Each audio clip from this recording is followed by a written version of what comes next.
سیاہ فام کو زمین پر لٹا کر عمران نے اس کی ٹائی کھولی اور اس کے ہاتھ پوچھ پر باندھنے کے بعد اپنی ٹائی سے اس کے پاؤں بھی جکڑ دیے۔ اس کام سے فارغ ہو کر اس نے سیاہ فام کی ناک چٹکی میں دبائی اور دوسرا ہاتھ اس کے منہ پر رکھ لیا۔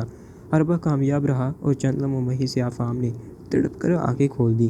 عمران نے اس کے ہوش میں آتے ہی پیچھے ہٹ کر شوائی پستول کا رخ اس کی جانب کر دیا اور سیاہ فام کی آنکھیں خوف سے پھیلتی چلی گئیں۔ میرے پاس زیادہ وقت نہیں دوست، عمران نے ریسٹ واچ پر نظر ڈالتے ہوئے دیکھا۔ اگر تم میرے چند سوالوں کے جواب دے دو تو زندہ بچ سکتے ہو، ورنہ اس پستول سے نکلنے والی شعاؤں کی کارگزاری سے تو واقف ہی ہو۔ کیا تم جواب دینے پر رضامند ہو یا میں دباؤں بٹن؟ پوچھو، وہ ہلکایا۔ جولیا خاموشی سے ان دونوں کو دیکھ رہی تھی۔ عمران نے سوالات کا سلسلہ شروع کیا۔ کچھ کے جوابات ملے اور کچھ سے اس نے لا علمی کا اظہار کیا۔ پھر عمران نے پستول کا رخ اس کی جانب کر کے پستول کا سبز بٹن دبایا۔ پستول کی ایک نال سے نیلکوں شعاع خارج ہو کر سیاہ فام کے چہرے پر پڑی اور وہ بے ہوش ہوتا چلا گیا۔ تب عمران نے پستول کا سرخ بٹن بھی دبا دیا۔ اس بار پستول کی دوسری نال سے بنفشی رنگ کی تمتماتی ہوئی شعاع خارج ہو کر اس آدمی کے جسم پر پڑی اور دوسرے ہی لمحے اس کا جسم کوئلے میں تبدیل ہو گیا۔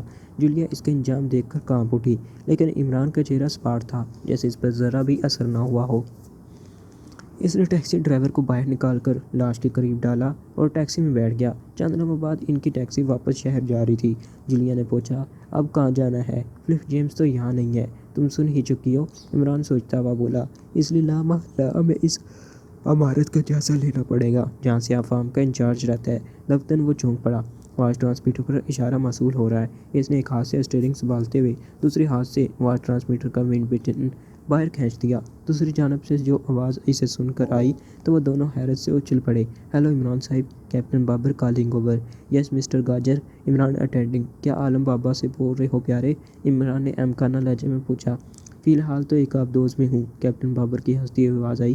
آپ کے بارے میں پتہ چلا تھا کہ آپ اپنے دم چھلوں سمیت یہاں پہنچ چکے ہیں، سوچا خیریت ہی معلوم کر لوں۔ یہاں ایک دم چھلی بھی موجود ہے جسے مس ورڈر پلانٹ کہتے ہیں، عمران بولا۔ جولیا نے غصے سے دیکھا، پھر کیپٹن بابر سے مخاطب ہوئی۔ ہیلو کیپٹن، کیسے ہو؟ مگرمچھ کی طرح پانی کے اندر، عمران جلدی سے بولا۔ تم چپ رہو، جولیا نے اسے جھڑکا۔ آپ سنائیں مس جولیا، ساتھیوں کا کیا حال ہے؟ کیپٹن بابر نے پوچھا۔ لا حول ولا، عمران منہ بنا کر بولا۔ یار تم نے محض خیریت معلوم کرنے کے لیے کال کیا تھا۔ اوہ سوری، رپورٹ حاضر ہے، کیپٹن بابر جلدی سے بولا اور پھر بولتا چلا گیا۔ ایک منٹ بعد وہ خاموش ہوا تو عمران سنجیدہ لہجے میں بولا۔ ٹھیک ہے، تم کوئی مزاحمت کیے بغیر سفر کرتے رہو، منزل پر پہنچ کر حالات کا جائزہ لیا اور اگر کہیں سے کوئی بڑا ٹرانسمیٹر ہاتھ لگ جائے تو مجھے رپورٹ کرنا۔ اچھا، اللہ حافظ۔ کوئی آ رہا ہے، کیپٹن بابر کی تیز آواز سنائی دی اور سلسلہ منقطع ہو گیا۔ عمران نے فوراً واچ کاؤنٹ کا بٹن اندر کو دبا کر ٹرانسمیٹر آف کر دیا اور جولیا کی طرف دیکھنے لگا جو منہ پھلائے بیٹھی تھی، کیونکہ عمران نے کیپٹن سے اسے بات کرنے دی تھی۔ پھر تھوڑی دیر بعد ہی وہ شہر پہنچ گئے اور ایک جگہ عمران نے ٹیکسی روکی اور وہ دونوں اتر آئے۔ چند قدم چلنے کے بعد عمران نے ایک اور ٹیکسی رکوائی اور دونوں اس میں سوار ہو گئے۔ عمران نے منزل کا پتہ بتایا اور ڈرائیور نے ٹیکسی آگے بڑھا دی۔ 10 منٹ بعد ٹیکسی شہر کے دوسرے سرے پر واقع ایک کالونی میں داخل ہوئی۔ اس کالونی میں یورپین رہتے ہیں۔ عمران نے ٹیکسی ایک جگہ رکوائی اور دونوں اتر آئے۔ ٹیکسی واپس چلی گئی تو عمران آگے بڑھنے لگا۔ مطلوبہ عمارت تلاش کرنے میں اسے زیادہ وقت نہیں لگا تھا۔ عمارت کا گیٹ بند تھا اور چاردیواری خاصی بلند تھی۔ عمران نے جولیا کو ہدایات دے کر اس نے گلی کے سرے پر کھڑا کیا اور خود عمارتوں کی عقبی گلی میں گھس گیا۔ عمارت کے عقبی حصے میں لگے درخت تھے جن کی شاخیں دیوار پر جھکی ہوئی تھیں۔ عمران کو دیوار پر چڑھنے میں کوئی دقت نہ ہوئی۔ دیوار پر چڑھ کر وہ گھنی شاخوں میں روپوش ہو گیا اور چاردیواری کے اندر کا جائزہ لینے لگا۔ اصل عمارت دیوار سے 20 فٹ کے فاصلے پر تھی اور اس درمیانی جگہ پر پھولدار پودوں کی کیاریاں تھیں۔ عقبی حصے میں کوئی ذی روح نظر نہیں آ رہا تھا۔ عمران آہستہ سے اندر اتر گیا۔ عمارت کی عقبی جانب کوئی کھڑکی یا روشن دان نہیں تھا، البتہ پانی کے نکاس کے لیے چند پائپ نظر آ رہے تھے۔ عمران دبے پاؤں آگے بڑھا اور عمارت کے قریب جا پہنچا۔ جوتے اتار کر جیبوں میں ٹھونسنے کے بعد اس نے ایک پائپ منتخب کیا اور بندروں کی سی پھرتی سے پائپ پر چڑھتا چلا گیا۔ چند لمحوں بعد وہ چھت پر پہنچ چکا تھا۔ جوتے پہن کر دوسری جانب کی منڈیر کے پاس پہنچا اور کمپاؤنڈ میں جھانکا۔ اس جانب ایک مشین گن بردار گیٹ پر کھڑا نظر آیا۔ عمران نے دائیں بائیں جانب دیکھا۔ بائیں جانب چھت کے سرے پر نیچے اترنے کے لیے زینے تھے۔ وہ زینوں کی طرف رینگنے لگا۔ قریب پہنچ کر وہ اٹھا اور دبے پاؤں زینے اترنے لگا۔ زینوں کا اختتام ایک راہداری میں ہوا۔ راہداری میں اس وقت کوئی ذی روح موجود نہیں تھی۔ راستے برآمد تھے۔ برآمدے سے ذرا آگے ایک کمرے سے ہلکی ہلکی آوازیں اٹھ رہی تھیں۔ عمران طبی پاؤں ہتھیلی میں چلنے لگا۔ اس کا ایک ہاتھ کوٹ کے دائیں جانب میں تھا اور دوسرا پاؤں بائیں جیب میں۔ ریوالور اور دوسری شوائی پستول اس نے گرفت میں لے رکھی تھی۔ برآمدے کے پاس پہنچ کر اس نے سر جھانکا۔ برآمدے کے باہر کوئی نہیں تھا۔ تب وہ آگے بڑھ گیا۔ اس کمرے کے دروازے پر پہنچ کر وہ رکا اور محتاط انداز میں کی ہول سے آنکھ لگا دی، مگر دوسرے ہی لمحے اس کی آنکھیں حیرت سے پھیلتی چلی گئیں۔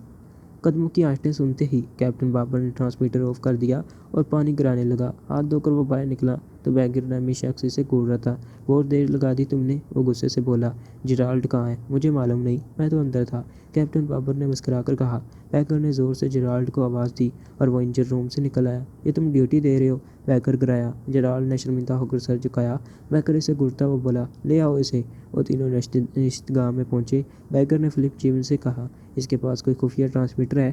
کیا تم نے اس کی مکمل تلاشی لی تھی؟ اوہ، تمہیں کیسے معلوم ہوا؟ مجھے اس کی تلاشی میں کوئی ایسی چیز نہیں ملی، فلپ نے چونک کر کہا۔ مجھے باتھ روم سے اس کے بولنے کی آواز سنائی دی تھی۔ بیگر کیپٹن بابر کو گھورتا ہوا بولا، ایک ہی جملہ سنا تھا مگر میں سمجھ نہیں سکا تھا، شاید اپنی زبان میں بولا تھا۔ تمہیں غلط فہمی ہوئی ہے مسٹر بیگر، میں تو ذرا گنگنا رہا تھا، کیپٹن بابر نے مسکرا کر کہا۔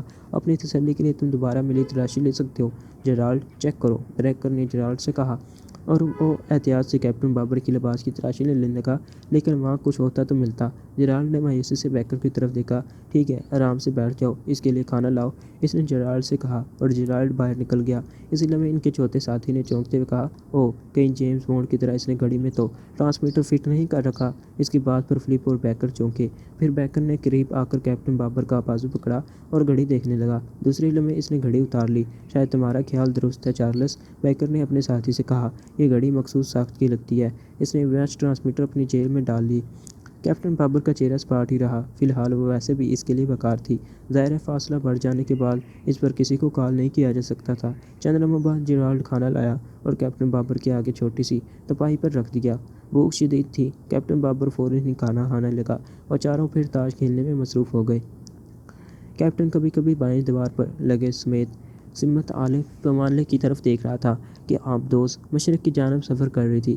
دوسرا اعلیٰ رفتار ظاہر کر رہا تھا۔ کھانا کھانے کے بعد اس پر غنودگی طاری ہونے لگی، شاید کھانے میں کچھ ملا ہوا تھا۔ کیپٹن نے اس غنودگی سے چھٹکارا پانے کے لیے کئی بار سر جھٹکا مگر ناکام رہا۔ آہستہ آہستہ اس کے حواس معطل ہوتے چلے گئے اور وہ بے ہوش ہوتا چلا گیا۔ دوبارہ ہوش میں آیا تو وہ آبدوز میں ایک جانب فرش پر لیٹا ہوا تھا۔ فلپ، چارلس اور بیگر بستروں میں سو رہے تھے، جبکہ بیگر کرسی پر بیٹھا اونگ رہا تھا، شاید وہ اس کی نگرانی کے لیے بیٹھا تھا۔ کیپٹن بابر نے سوچا کہ اس موقع سے کیا فائدہ اٹھایا جائے، اسے اس وقت کا اندازہ نہیں تھا۔ نہ جانے وہ کتنی دیر بے ہوش رہا تھا۔ 15-20 منٹ تک سوچنے کے بعد وہ کوئی آواز پیدا کیے بغیر اٹھا۔ قرب و جوار کا جائزہ لینے پر چند فٹ دور دیوار کے پاس ایک کاہنی سلاخ نظر آئی جو 1 انچ موٹی اور 3 فٹ لمبی تھی، لیکن یہ اس کے لیے کارآمد نہیں تھی۔ چنانچہ اس نے ہاتھ استعمال کرنے کا فیصلہ کر لیا۔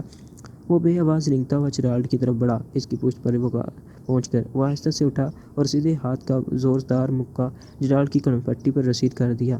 جیرالڈ گرنے لگا تو اس نے دوسرے ہاتھ سے سنبھالا اور اسے میز پر جھکا دیا۔ اب یوں لگتا تھا جیسے جیرالڈ میز پر سر ٹکائے سو رہا ہے۔ پھر اس نے احتیاط سے کیبن کی تلاش شروع کر دی، لیکن کوئی کام کی چیز نظر نہ آئی۔ تب وہ کیبن سے نکل کر انجن روم کی طرف چل دیا۔ انجن روم کا دروازہ بند تھا مگر ہینڈل گھمانے پر کھل گیا۔ اس نے دروازے میں معمولی سی چھری پیدا کر کے اندر جھانکا۔ وہاں 3 افراد تھے، ایک ریڈیو آپریٹر اور 2 انجن ڈرائیور یعنی ملاح۔ انجن چل رہے تھے اور ہلکی ہلکی کھرر کی آواز بلند ہو رہی تھی، جبکہ وہ تینوں اپنی اپنی نشست پر بے خبر اونگ رہے تھے۔ اندر دیواروں پر لگے اسکرینوں پر باہر کا منظر نظر آ رہا تھا۔ باہر رات کا اندھیرا پھیلا ہوا تھا۔ وہاں لگے کلاک پر تاریخ اور وقت نظر آ رہا تھا اور اس کے مطابق وہ تقریباً 20 گھنٹوں بعد ہوش میں آیا تھا۔ گویا آبدوز اب تک کافی سفر کر چکی تھی۔ دفتن کیپٹن بابر کو اپنی کمر میں کسی چیز کی چبھن محسوس ہوئی، ساتھ ہی آواز سنائی دی، بہت سیر ہو چکی کیپٹن، اب واپس چلو۔ کیپٹن نے بے اختیار گردن گھما کر دیکھا۔ پیچھے بیگر کھڑا اسے گھور رہا تھا۔ ایک اسٹین گن اس کے ہاتھ میں تھی جو اس نے کیپٹن کی کمر سے لگا رکھی تھی۔ کیپٹن بابر نے طویل سانس لیا اور واپس چل دیا۔ کیبن میں چارلس اور فلپ بدستور سو رہے تھے۔ جیرالڈ کا سر بھی میز پر ٹکا ہوا تھا۔ بیٹھ جاؤ کیپٹن، بیگر نے ایک کرسی کی طرف اشارہ کرتے ہوئے تھمکانہ لہجے میں کہا۔ اس کی آواز سن کر چارلس اور فلپ جاگ پڑے۔ انہوں نے حیرت سے ان دونوں کو دیکھا۔ جرالڈ، بیکر گرایا مگر جرالڈ نے کوئی حرکت نہ کی۔ تب بیکر نے آگے بڑھ کر اسے جھنجھوڑا اور بیکر کرسی سے فرش پر لڑک گیا۔ فلپ اور چارلس بستروں سے نکل آئے۔ اوہ، یہ تو بے ہوش معلوم ہوتا ہے، فلپ نے کہا۔ ہاں، اور یہ غالباً کیپٹن کا کارنامہ ہے، بیکر نے کیپٹن بابر کو گھورتے ہوئے کہا۔ یہ انجن روم میں جھانک رہا تھا اور وہاں کا عملہ بھی بے خبر سو رہا ہے۔ اگر اچانک ہی میری آنکھ نہ کھل جاتی اور اسے غائب کر میں باہر نہ نکلتا تو نہ جانے یہ کیا کر چکا ہوتا۔ وہ دونوں بھی اسے سخت نگاہوں سے دیکھنے لگے۔ چارلس نے جرالڈ کو ہوش میں لانے کے لیے پانی کے چھینٹے مارے۔ جلدی سے ہوش آ گیا اور وہ حیرت سے ادھر ادھر دیکھنے لگا۔ اوہ، شاید میں سو گیا تھا، اس نے کہا۔ ذہن پر زور دو، تم بے ہوشی سے اٹھے ہو، بیکر نے کرا کر کہا۔ اوہ ہاں، جرالڈ چونکتا ہوا بولا۔ شاید کسی نے میری کن پٹی پر زور لگائی تھی، ٹھیک سمجھے ہو۔ کیپٹن بابر نے تمہیں بے ہوش کر کے آبدوز پر قبضہ کرنے کی کوشش کی تھی، بیکر بولا۔ جرالڈ نے خوگوار نگاہوں سے کیپٹن بابر کی طرف دیکھا اور مکانات کو گھراتا ہوا اس کی طرف لپکا۔ تمہیں جرأت کیسے ہوئی؟ اس نے کیپٹن پر حملہ کر دیا، لیکن کیپٹن نے کرسی پر بیٹھے ہی بیٹھے اس کا مکہ کلائی پر روک کر اس کی ناک پر کونسا رسید کر دیا۔ جرالڈ لڑکھڑایا اور اپنی ناک ٹٹولنے لگا۔ اس کی ناک سے خون کی لکیر بہہ نکلی تھی۔ وہ دانت کچکچاتا ہوا دوبارہ کیپٹن کی طرف لپٹا اور کیپٹن نے یکدم کرسی پر گرفت قائم رکھتے ہوئے دونوں ٹانگیں اٹھا کر اس کے سینے پر رسید کر دیں۔ وہ اچھل کر پشت کے بل گرا اور میز سے ٹکراتا ہوا فرش پر آ گرا۔ اسی لمحے کیبن میں سیٹی کی تیز آواز گونجنے لگی۔ صفدر نے حیرت سے چوہان کی طرف دیکھا۔ کیا کہہ رہے ہو؟ وہ دونوں ہی غائب ہیں؟ ہاں، چوہان نے سر ہلایا۔ عمران صاحب اور مس جولیا کے جانے کے بعد میں اوپر آیا تو وہ دونوں اپنے کمرے میں موجود تھے، لیکن اب نہیں ہیں۔ نیچے ہال میں اور ہوٹل کے باہر بھی دیکھ آیا ہوں۔ وہ احمق انہیں لایا بھی کیوں تھا؟ تنویر منہ بنا کر بولا۔ وہ صفدر کے ساتھ ہی مقیم تھا۔ دونوں ذہنی مریض ہیں، خاور نے تشویش آمیز لہجے میں کہا۔ ادھر روانگی سے پہلے ایئرپورٹ پر کیسے جگڑ رہے تھے؟ جوزف اس کی نسبت ذہین ہے، صفدر بولا۔ کیپٹن، آخر وہ کہاں جا سکتے ہیں؟ ممکن ہے عمران صاحب نے انہیں سیر سپاٹے کی اجازت دی ہو، خاور نے خیال ظاہر کیا۔ ناممکن، ہمیں تو اس نے کمروں میں ہی رہنے کا پابند کیا ہے اور انہیں چھوٹ دے رکھی ہوگی، تنویر بولا۔ اچھا، تو پھر عمران صاحب سے واش ٹرانسمیٹر پر پوچھ لو، چوہان نے صفدر سے کہا۔ نہیں، نہ جانے اس وقت وہ کس پوزیشن میں ہوں، صفدر بولا۔ ہم اپنے طور پر ان دونوں کو تلاش کر کے لائیں گے۔ ان کے پاس مقامی کرنسی تو ہے نہیں، یقیناً وہ پیدل ہی چل پھر رہے ہوں گے۔ صفدر نے خود ہی ان کے پیچھے جانے کا فیصلہ کر لیا تھا، مگر عمران کی ہدایت تھی کہ اس کی اجازت کے بغیر کوئی ہوٹل سے باہر نہ جائے۔ چنانچہ اس نے ہلکا سا میک اپ کیا جس سے اس کی شکل بدل گئی۔ مصنوعی مونچھیں اور مس لگا کر وہ باہر نکل آیا۔ حال میں کئی سفید فام بیٹھے تھے، مگر صفدر کو کسی پر بھی شک نہ ہوا کہ کوئی اس کی جانب متوجہ ہے۔ وہ ہوٹل سے باہر آیا اور ایک جانب پیدل چل پڑا۔ وہ اپنے گرد و پیش سے غافل نہیں تھا۔ جلدی اس نے محسوس کر لیا کہ اس کا تعاقب ہو رہا ہے۔ تعاقب کرنے والی ایک سیاہ کار تھی جو رک رک کر چل رہی تھی اور اس میں صرف ایک آدمی سوار تھا۔ صفدر سگریٹ سلگانے کے لیے رکا تو کار اس سے 10-12 قدم پیچھے رک گئی۔ سگریٹ سلگانے کے بعد وہ دوبارہ آگے بڑھا تو کار بھی چل پڑی۔ اب تو اسے یقین ہو گیا کہ وہ کار اس کے تعاقب میں ہی ہے۔ اس نے ایک ٹیکسی رکوائی اور اس میں سوار ہو گیا۔ ڈرائیور کو اس نے کارڈ اسٹیشن چلنے کے لیے کہا۔ اسے امید تھی کہ ہر ملک کی طرح وہاں کا بجلی گھر بھی شہر سے باہر ہوگا۔ سیاہ کار کی رفتار تیز ہو گئی تھی۔ صفدر کا خیال درست ثابت ہوا۔ اگر گریڈ اسٹیشن سے شہر سے باہر ہی تھا، 10 منٹ بعد ٹیکسی شہر سے نکل کر ایک ویران سی سڑک پر دوڑنے لگی۔ دفتر صفدر چونک پڑا۔ پیچھے آنے والی سیاہ کار کی رفتار بڑھ گئی تھی اور وہ تیزی سے قریب آتی جا رہی تھی۔ یقیناً وہ آگے نکلنا چاہتی تھی۔ اس نے سامنے دیکھا، گریڈ اسٹیشن ابھی بہت دور معلوم ہو رہا تھا۔ اس نے ادھر ادھر دیکھا۔ سڑک کے دونوں طرف نشیبی علاقہ تھا جہاں بڑی بڑی گھودار جھاڑیوں کی بہتات تھی۔ جلدی پچھلی کار قریب آ گئی۔ ہارن دینے پر ڈرائیور نے ٹیکسی ایک جانب کر لی اور سیاہ کار ان کے برابر سے نکلتی چلی گئی۔ اس کار میں صفدر کو اب تک ایک کے بجائے 3 افراد نظر آئے تھے، شاید 2 افراد کسی موڑ پر کار میں سوار ہوئے تھے۔ صفدر کی چھٹی حس خطرے کا اعلان کرنے لگی۔ سیاہ کار 20-25 قدم آگے نکلنے کے بعد یکدم سڑک پر ترچھی ہو کر رک گئی اور اس میں سے 3 افراد باہر نکل آئے۔ ٹیکسی ڈرائیور نے فوراً بریک لگائی اور ٹیکسی سیاہ کار سے 3 گز پیچھے ہی رک گئی۔ کار سے نکلنے والے 3 یورپین تھے اور ان کے ہاتھوں میں مشین گنیں تھیں۔ ڈرائیور بوکھلا کر ان کی طرف دیکھ رہا تھا، جبکہ صفدر بظاہر اطمینان سے بیٹھا تھا، مگر دماغ پوری قوت سے گھوم رہا تھا کہ کیا کرنا چاہیے۔ وہ تینوں صفدر کے دائیں بائیں آ گئے۔ ایک نے صفدر کو باہر نکل آنے کا حکم دیا۔ تم لوگ کون ہو اور کیا چاہتے ہو؟ صفدر نے خوف ظاہر کیے بغیر پوچھا۔ تم باہر تو آؤ، سب کچھ بتا دیں گے۔ وہ آدمی گرایا، ورنہ یہیں بھون دیں گے۔ صفدر نے دروازے کا ہینڈل گھمایا اور پھر یکدم دروازہ باہر کو دھکیل دیا۔ یہ حربہ کامیاب رہا۔ دروازہ اس آدمی کے گھٹنوں سے ٹکرایا اور وہ کراتا ہوا پیچھے کو لڑکھڑایا۔ صفدر نے کوئی لمحہ ضائع کیے بغیر اس پر چھلانگ لگا دی۔ باقی دونوں تیزی سے اس کی جانب لپکے، لیکن اتنی دیر میں صفدر اس آدمی کو اپنے مکنجے میں کس چکا تھا۔ اس نے ایک بازو اس آدمی کی گردن کے گرد لپیٹ کر اسے دوسرے ہاتھ سے اپنا ریوالور اس کی کن پٹی سے لگا رکھا تھا۔ اس آدمی کی مشین گن تو پہلے ہی وقفہ سے ہاتھ سے نکل چکی تھی۔ ٹھہرو ورنہ یہ ہلاک ہو جائے گا، صفدر گرایا تھا۔ وہ دونوں رک کر اسے خونگوار نظروں سے دیکھنے لگے۔ اسی لمحے ٹیکسی یکدم پیچھے کی جانب دوڑتی چلی گئی۔ انہوں نے ٹیکسی کی طرف دیکھا۔ کچھ دور جا کر ٹیکسی نے موڑ کاٹا اور شہر کی جانب دوڑتی چلی گئی۔ اسی لمحے صفدر کی گرفت میں دبے ہوئے شخص نے صفدر کے پیٹ میں کونی رسید کر دی۔ ضرب شدید تھی۔ تکلیف کی شدت سے صفدر بلبلا اٹھا۔ اس کی گرفت ڈھیلی پڑ گئی۔ دوسرے لمحے وہ آدمی تڑپ کر اس کی گرفت سے نکلا، مگر صفدر نے جلدی اس کی ٹانگ پکڑ کر کھینچ لی۔ وہ منہ کے بل گرا، مگر ساتھ ہی اس نے دوسرا پاؤں صفدر کے سینے میں رسید کر دیا۔ صفدر کے ہاتھ سے اس کی ٹانگ نکل گئی اور وہ پیچھے جا پڑا۔ اسی لمحے ان دونوں نے صفدر پر چھلانگیں لگا دیں۔ صفدر تیزی سے اٹھا اور اس نے ان دونوں کو دائیں بائیں گھونسے مارتے ہوئے تیسرے کی کمر پر لات رسید کر دی، جو سڑک سے اٹھ رہا تھا۔ وہ ایک بار پھر منہ کے بل گرا اور اس بار اس کی چیخ بلند ہوئی تھی، شاید ہی اس کی ناک سڑک پر رگڑی تھی۔ وہ دونوں صفدر کے گھونسے کھا کر لڑکھڑائے، مگر فوراً ہی انہوں نے سنبھل کر صفدر پر حملہ کر دیا۔ اس بار کوشش کے باوجود صفدر خود کو نہ بچا سکا۔ اس کا ایک گھونسا اس کے جبڑے پر پڑا اور دوسرے کا مکہ اس کے پیٹ میں لگا۔ وہ لڑکھڑاتا ہوا درد کی شدت سے دورا ہوا ہی تھا کہ ایک نے پھر اس کے منہ پر رکا رسید کرنے کی کوشش کی، لیکن صفدر نے جلدی سے چہرہ گھمایا اور پھر دونوں ہاتھوں سے اس کا ہاتھ پکڑ کر اتنے زور سے جھٹکا دیا کہ وہ چیخ اٹھا۔ اس کا ہاتھ کلائی سے ٹوٹ گیا تھا۔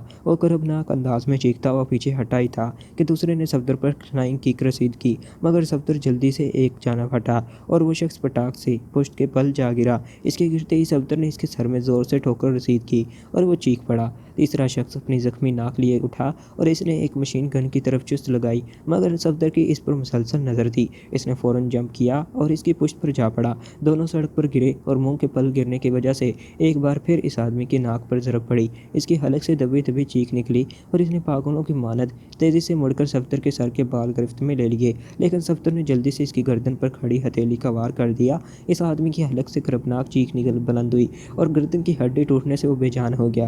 صفدر نے جلدی سے لبک کر مشین گن اٹھا لی۔ اسی لمحے دونوں میں سے ایک بھی مشین گن اٹھا چکا تھا۔ صفدر نے پہلے سے ہی اس گن کا رخ اس کی جانب کر کے بولٹ کھینچ ڈالا۔ ریڈ سیٹ کی آواز کے ساتھ ہی تڑتڑاتی گولیاں صفدر کی طرف لپکیں۔ صفدر نے بچنے کے لیے بائیں جانب چست کی، مگر ناکام رہا۔ دوسرے لمحے اس کے حلق سے ایک کربناک چیخ بلند ہوتی چلی گئی۔ سلیمان اور جوزف ریوالور برداروں کے نرخے میں عمارت کے اندر داخل ہوئے اور راہداری میں چلنے لگے۔ سلیمان بہت خوفزدہ تھا، جبکہ جوزف کسی ایسے چیتے کی مانند چوکنا نظر آ رہا تھا جو شکار پر جھپٹنے کی فکر میں ہو، لیکن ریوالور بردار سفید فام بھی بہت ہوشیار ہو کر چل رہے تھے۔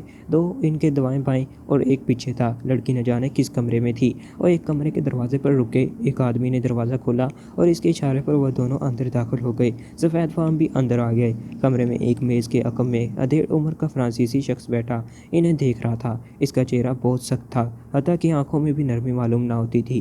اس کے بائیں جانب وہی لڑکی صوفے پر بیٹھی سگریٹ ہاتھ میں پکڑے ہوئی تھی۔ یہ شاید اس ہیرون کا باپ ہے، سلیمان نے آہستہ سے جوزف سے کہا۔ جوزف نے اسے گھورا، پھر لاپرواہی سے کمرے کی سجاوٹ دیکھنے لگا۔ سلیمان آگے بڑھ کر ایک کرسی پر بیٹھتا ہوا جوزف سے بولا، تم بھی بیٹھ جاؤ، شاید ایگریمنٹ کرنے سے پہلے ہمیں ان کی خواہش پر چائے پانی پینا پڑ جائے۔ نہیں، میں یوں ہی ٹھیک ہوں، جوزف کرایا۔ معلوم ہوتا ہے آپ اس کے والد ہیں۔ سلیمان نے سامنے آئے بیٹھے آدمی کو مخاطب کرتے ہوئے لڑکی کی طرف اشارہ کیا، حالانکہ اس نے اپنی ممی کے سامنے معاہدہ کرنے کے لیے کہا تھا۔ بہرحال آپ بھی میرے لیے مقدم ہیں۔ کیا بکواس کر رہے ہو تم؟ اس آدمی نے غصیلے لہجے میں کہا، جبکہ لڑکی مسکرا رہی تھی۔ جی، سلیمان نے حیرت سے پلکیں جھپکائی، کمال ہے، میں آپ کی لڑکی کو اپنی فلم میں، یہ میری لڑکی نہیں ہے، سفید فام گرا کر بولا۔ خیر کوئی بات نہیں، مجھے پہلے سے ہی شک تھا کہ اتنی خوبصورت لڑکی کا باپ آپ جیسا کھرانٹ نہیں ہو سکتا، لیکن میں آپ کو بطور گواہ معاہدے میں شامل کر لوں گا۔ اس کی ممی کو بلوائیں تاکہ ایگریمنٹ میں دیر نہ ہو جائے، ابھی مجھے شوٹنگ بھی کرنی ہے۔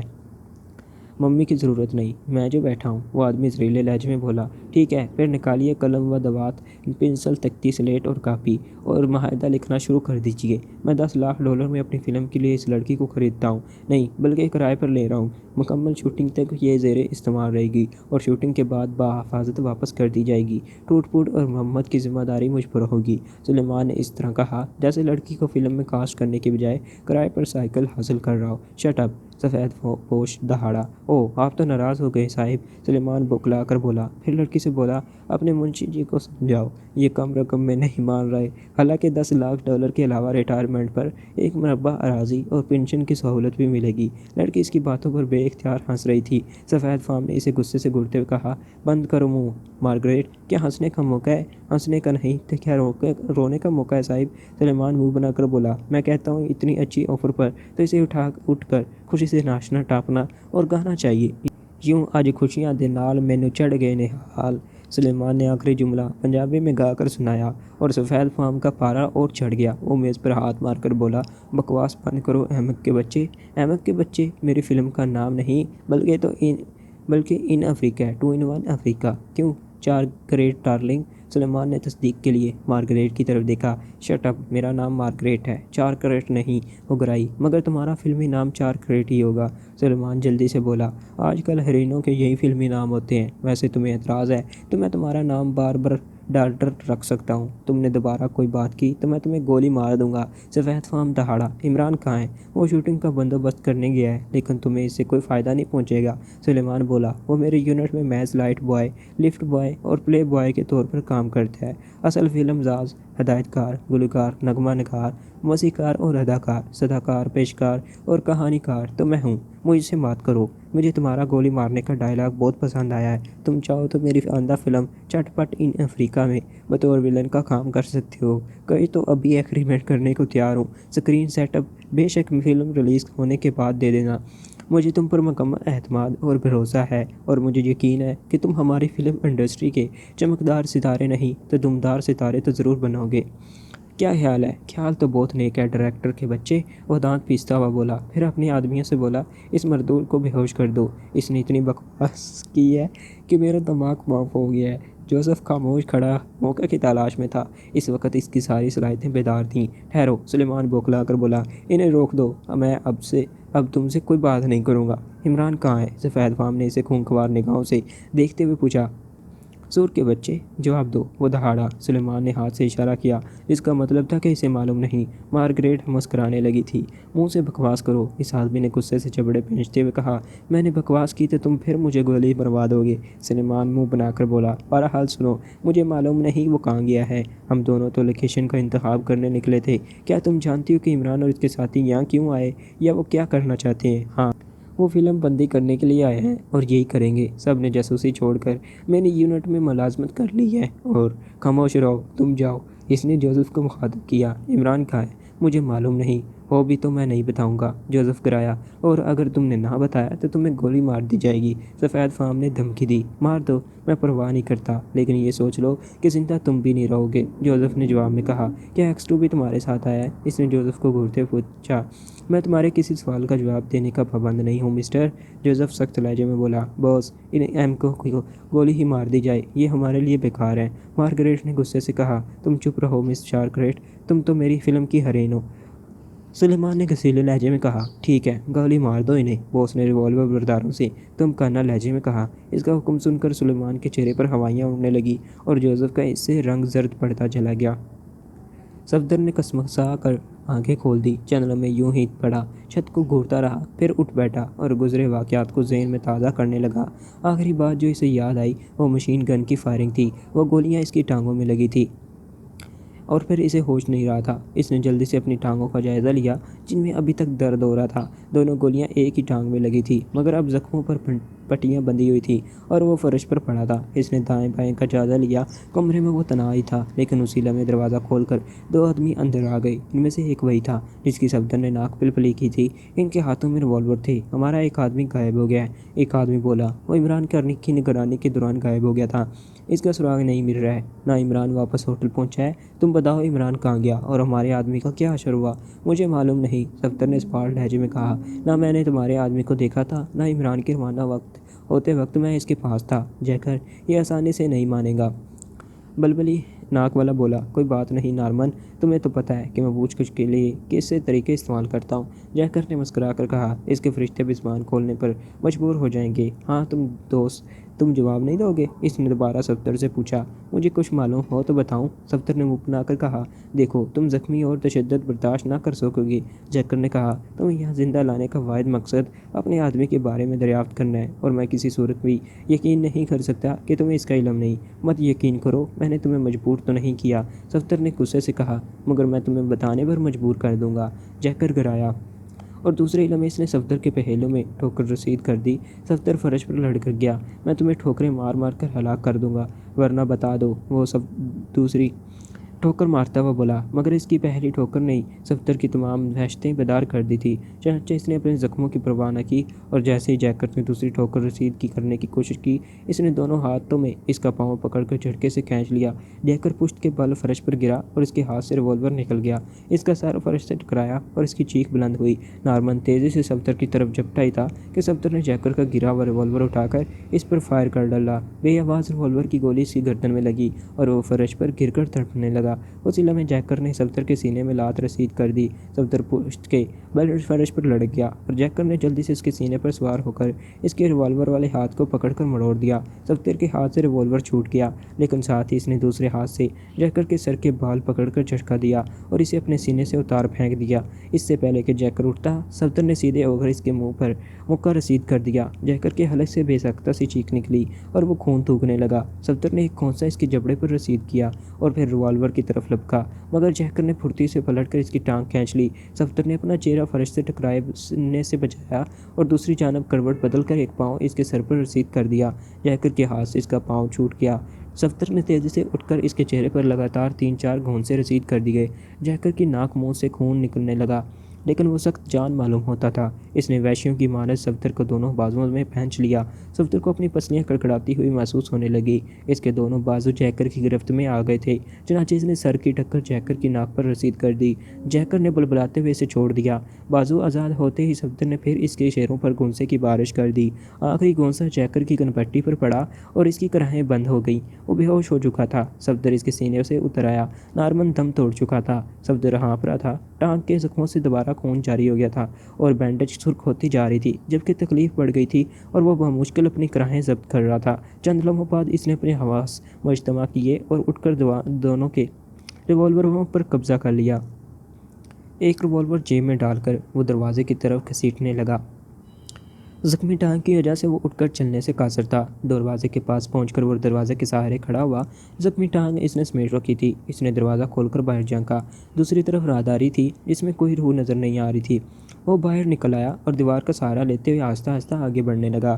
وہ پہلے کمرے کے دروازے پر پہنچا۔ دروازہ بند تھا۔ اس نے کی ہول پر جھک کر اندر کا جائزہ لیا۔ کمرے میں کوئی نہ تھا۔ آرائش کے اعتبار سے وہ بیڈ روم معلوم ہوتا تھا۔ صفدر کو اندر کوئی ذی روح نظر نہ آیا اور اس نے ہینڈل گھما کر دروازہ کھول دیا۔ اندر داخل ہو کر اس نے دروازہ آہستہ سے بند کر دیا۔ کمرے میں ایک پلنگ، ایک میز اور 4 کرسیاں پڑی تھیں، جبکہ دائیں جانب کی دیوار میں ایک دروازہ تھا جو غالباً دوسرے کمرے میں کھلتا تھا۔ صفدر دیوار کے سہارے قالین پر چلتا ہوا اس دروازے پر پہنچا تو اندر سے آواز سنائی دی، پومی ڈارلنگ، ایک جام اور پلانا۔ دروازہ بند تھا۔ صفدر نے کی ہول سے آنکھ لگا کر دوسرے کمرے میں جھانکا۔ اندر ایک بستر پر ایک لڑکی اور ایک مرد موجود تھے۔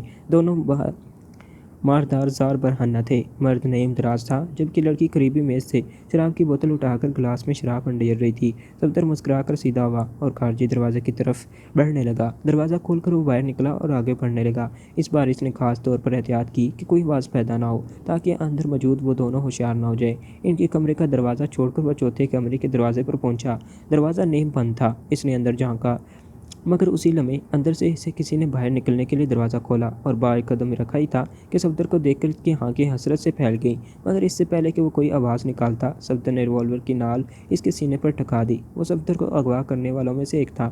صفدر نے اسے واپس چلنے کا اشارہ کیا اور وہ الٹے قدموں اندر داخل ہو گیا۔ صفدر بھی اندر داخل ہوا۔ کمرے میں اس کے سوا کوئی نہیں تھا۔ صفدر نے ایک ہاتھ سے دروازہ بند کر کے دروازے سے ٹیک لگا لی۔ اس آدمی کے ایک ہاتھ پر پٹی بندھی ہوئی تھی۔ صفدر نے اغوا ہونے سے پہلے لڑائی کے دوران اس کا ہاتھ توڑا تھا۔ وہ نارمن اور جیکر کہاں ہیں؟ اس نے خوفزدہ لہجے میں کہا۔ جہنم میں، اور تم بھی وہاں پہنچنے والے ہو، صفدر نے زہریلے لہجے میں کہا۔ اگر زندہ رہنا چاہتے ہو تو میرے سوالوں کے صحیح جوابات دو، ورنہ مرنے کے لیے تیار ہو جاؤ۔ اس شخص نے ہونٹوں پر زبان پھیری اور اس بات میں سر ہلا دیا۔ صفدر اس سے سوال کرنے لگا۔